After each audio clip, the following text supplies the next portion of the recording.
Trump's going to have a very normal presidency. I do think he's going to win. Just 20 days till America chooses its next president. Early voting is already beginning in some states. As one of our contributors said yesterday, the Trump-Harris race became a dead heat and is now even closer.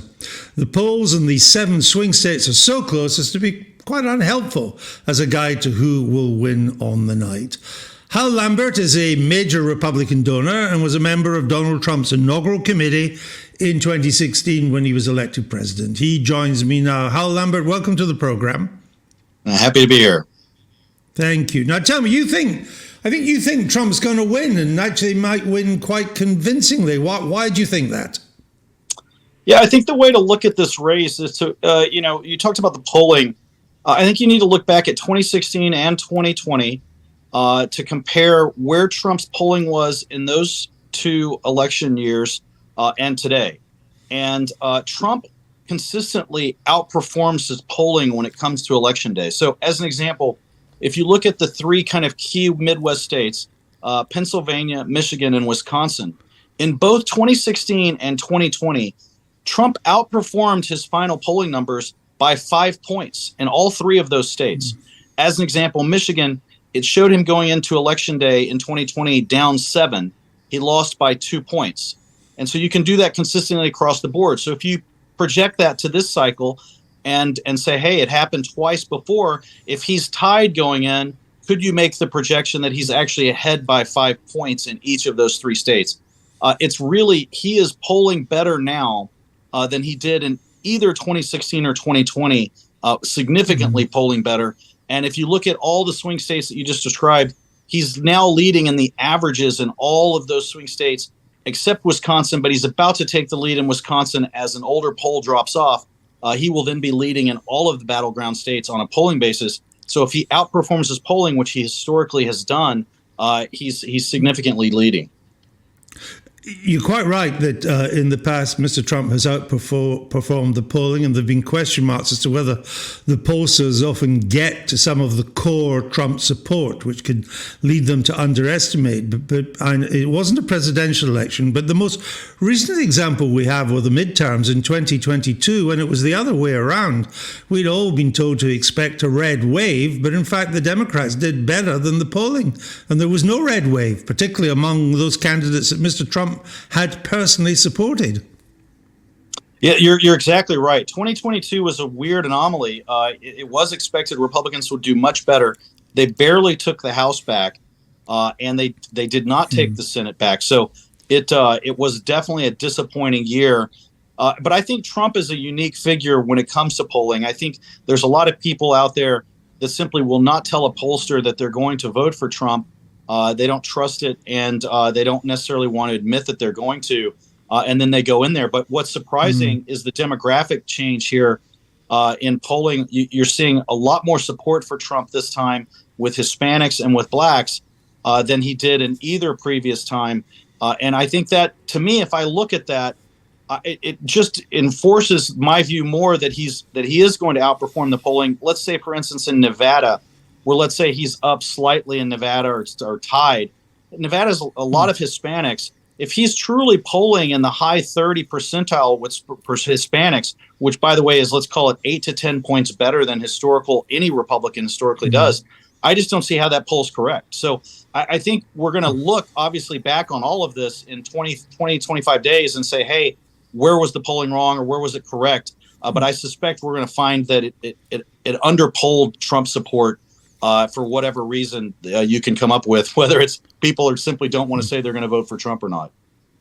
And he's doing particularly well among Hispanic men, and he's doing quite well among black men as well. There is quite a gender gap there, with Mr. Trump way ahead with men and his opponent, Ms. Harris, ahead with women. Now, you originally supported Ron DeSantis for the Republican nomination.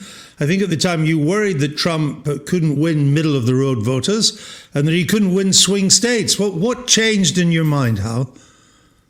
You're exactly right. I did. I supported DeSantis. There were a couple of reasons. One, exactly what you said.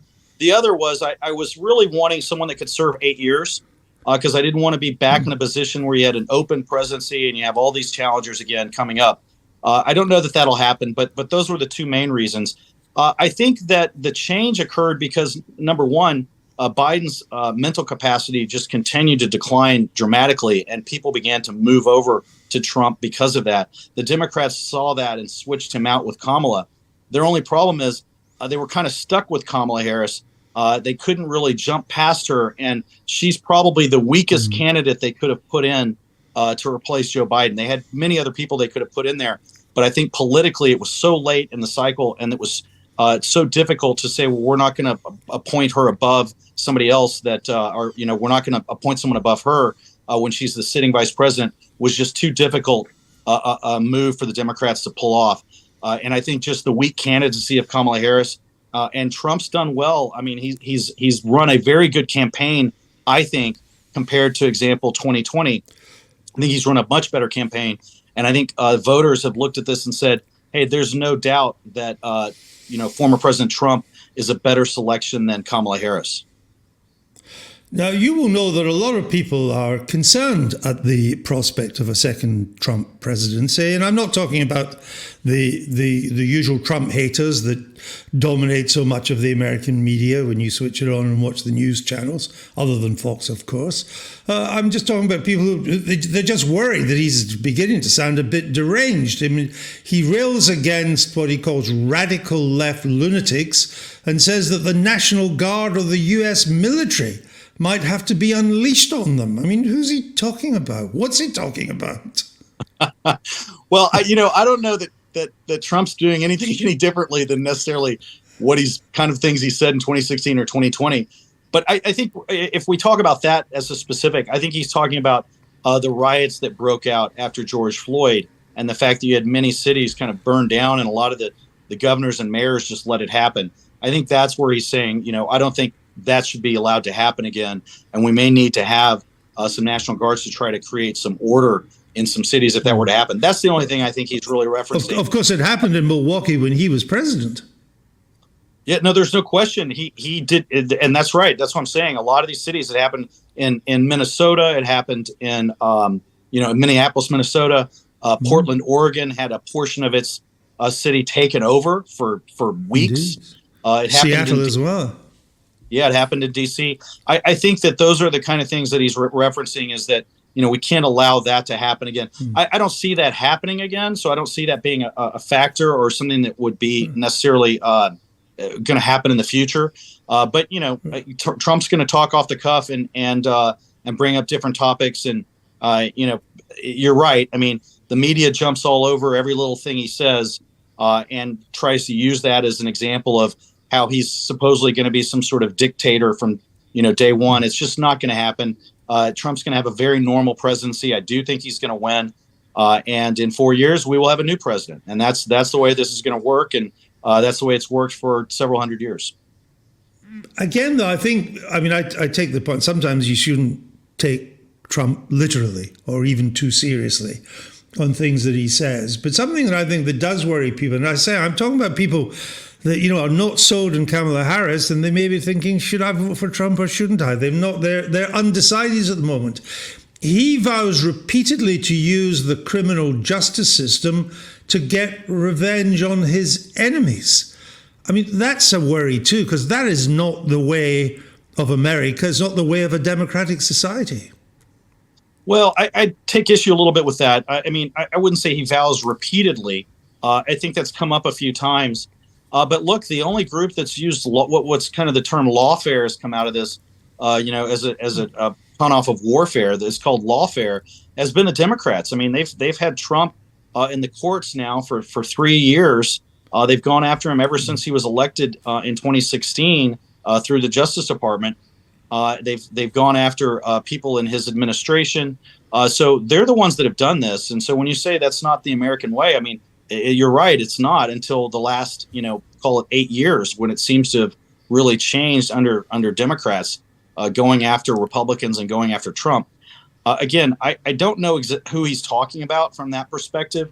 But obviously, if there's anything, criminal, I think what he's just saying is that we're not going to overlook it. But he didn't go after Hillary Clinton. And in 2016, he remember, even on the famous debate stage, which everyone laughed and thought was funny. He said, she said, you're not, we don't want you as president. He goes, yeah, because you'd be in jail. He didn't do that. He didn't follow through with it. So I think a lot of what he says, is off the cuff, and he says it for audiences. But I don't see any area where he would start going after individuals with the Justice Department. And I think he's said in other instances that no, he doesn't have any plans to do that at all. Do you think there's a risk of some kind of loyalty test to be a senior figure in a Trump administration? I mean, would anybody who doesn't think he was cheated in 2020, anybody who thinks, look, you did lose, you lost, forget it, would anybody like that be allowed to serve in his administration? Yeah, no, I don't think there's a loyalty test there. I mean, he's going to want people that want to implement his policies. And I think what he ran into in 2016, where there were a lot of people in the administration that were actively working against the policies they wanted to implement. I think that's really what he's talking about. I mean, heck, J.D. Vance, for a couple of years, there was a never Trumper. So, and now he's the vice president. So Trump will look past people's, historic comments or past views, as long as they're ready to implement policies that he's espoused moving forward. I don't see this, wouldn't call that a loyalty test. I'd say that's the case with any administration. Joe Biden wouldn't want people in his administration that are actively trying to undermine what they're trying to accomplish. So I think that's the key thing that he's going to look for is, hey, what are your views on this? Who do we want to put in place in certain agencies, leading certain areas? Do they espouse and view the same things that I view as the president of the United States? And if they don't, then they shouldn't be there. And I agree with that.